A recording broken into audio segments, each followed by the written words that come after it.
Video like जरूर कर लीजिए और ऐसे वीडियो लगातार फ्री में पाने के लिए चैनल को तुरंत सब्सक्राइब कर लीजिए और बेल आइकन को जरूर टैप कर लीजिए ताकि आगे भी सारे वीडियो आपको मिलते रहे। यूट्यूब में फॉलो करते हैं तो प्लीज ये वाला फ्री टेलीग्राम चैनल जरूर ज्वाइन कर लीजिएगा। सारे नोटिफिकेशन सारे अपडेट यहीं पे आते हैं, ध्यान रखिए। Hello everyone, welcome to study for civil services backup channel. मेरा नाम सुमेधा जरी है। अब पॉलिटी के सेशन में हम डिस्कस कर रहे थे स्टेट्स और यूनियन टेरिटरीज से related one liners important fact. कल के सेशन में हमने क्या डिस्कस किया था? लास्ट लाइन कि article 2 empowers the parliament to admit into the union of India or establish new states on such terms and conditions as it thinks fit. Thus, Article 2 grants two powers to the parliament. Power A, the power to admit into the union of India new state. Power B, the parliament and the power to establish new state. अब article 2 अनुच्छेद 2 के तहत जो है parliament के पास दो powers grant होती है। कैसी दो power?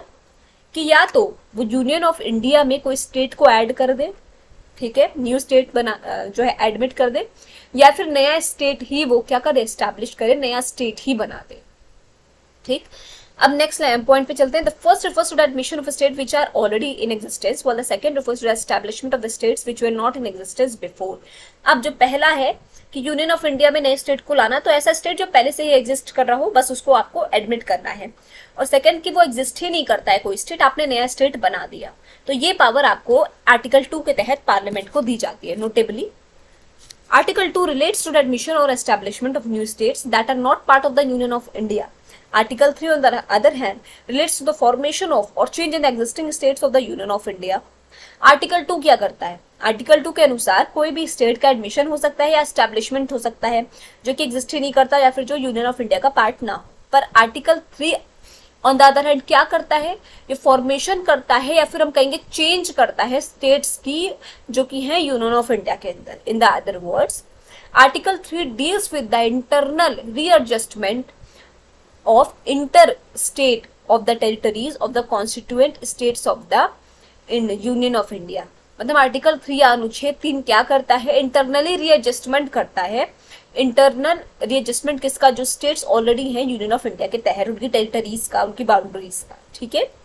More over the constitution article 4 के अनुसार itself declare that the laws made for admission और establishment of new states under Article 2 and the formation of new and alteration of areas, boundaries or names of existing state under Article 3 are not to be considered as amendments of the Constitution under Article 368. अब article 368 क्या है? अनुच्छेद 368 के तहत amendment आता है।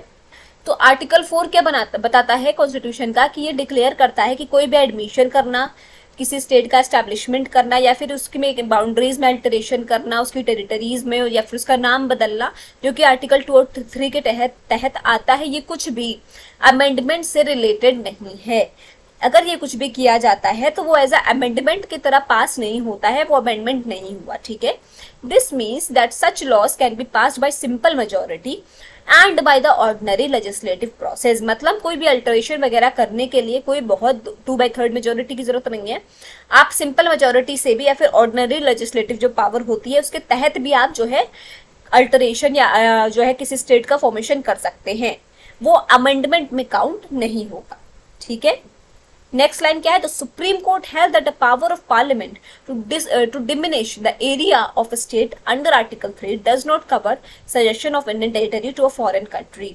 अब Supreme Court held that the power, Supreme Court के अकॉर्डिंग जो पावर है पार्लियामेंट के पास, ठीक है, कि वो आर्टिकल 3 के अनुसार अल्टरेशन कर सकती है बाउंड्रीज में। वो कोई भी ऐसा नहीं है कि वो फॉरेन कंट्रीज की भी टेरिटरी को वो कर ले, ठीक है, अपना बना ले, या फिर जो है फॉरेन टेरिटरीज पे भी फॉरेन कंट्री के टेरिटरी पे जो है उसका सजेशन कर ले, ऐसा कुछ भी नहीं हो सकता है। ठीक है।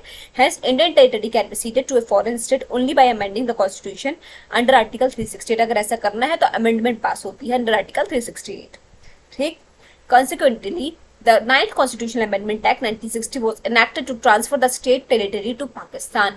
अब ये काम करने के लिए, फॉरेन कंट्री वाला काम करने के लिए एक बहुत इंपॉर्टेंट ये लाइन आ जाती है कि कौन सा अमेंडमेंट पास हुआ? 9th Constitutional Amendment 1960 was enacted to transfer the said territory to the Pakistan. अब पाकिस्तान को टेरिटरी पास करनी थी स्टेट की, तो कौन सा अमेंडमेंट पास किया गया? 9th Constitutional Amendment Act 1960।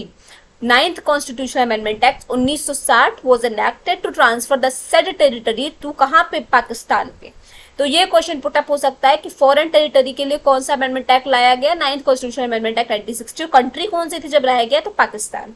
ठीक है, तो आज का सेशन यहाँ पे एंड करते हैं। आई होप आपको समझ में आया होगा। कोई भी डाउट हो तो प्लीज कमेंट सेक्शन में कमेंट करके जरूर बताइएगा।